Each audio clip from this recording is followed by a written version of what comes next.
Buang dalam tong sampah zikir yang Nabi ajar. Dah selesai witir, apa kita nak baca? Apa yang kita biasa dengar? Ya Latif, Ya Latif. Kan? Berat untuk dikatakan, tapi ia bukan sunnah Nabi. Dan tak ada siapa pun yang berani cakap ia sunnah Nabi. Bukan juga amalan para sahabat, imam mazhab maupun ulama silam muktabar. Tapi kalau nak buat juga, berdalilkan benda baik apa salahnya. Kami dah buat lama, siapa yang mampu halang? So, apa yang mampu saya kata, kalau pun nak amal zikir tersebut, janganlah campak zikir sunnah yang Nabi ajar dalam tong sampah. Dahulukan dengan zikir yang Nabi ajar, iaitu Subhanal Malikil Quddus.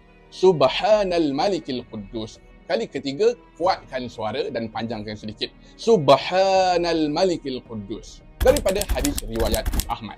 Kalau pun nak baca zikir yang latif tersebut, dah selesai baca zikir yang sahih ni, terpulang. So, kita ada 3 pilihan. Yang pertama, kita baca zikir yang Nabi ajar, kemudian kita bacalah zikir yang biasa dibaca ya latif tu.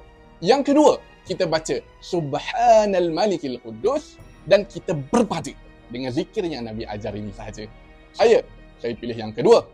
Awak nak pilih yang pertama, siapa yang mampu halang. Yang penting, jangan jadi pilihan yang ketiga. Pilihan yang ketiga itu, baca zikir ya latif tapi buang dalam tong sampah zikir yang Nabi ajar. Jangan jadi yang ketiga ni. Akhirnya, katakan, imam tak baca zikir ni dan terus laungkan ya latif sebab imam lupa. Apa kita nak buat?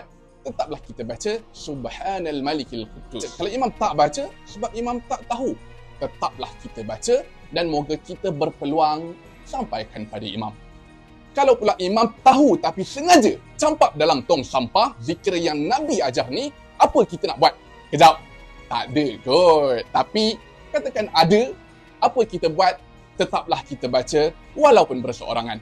Kita junjung sunnah Nabi, gigit dengan gigi geraham. Amalkan selepas salat witir sama ada bersama imam atau bersendirian.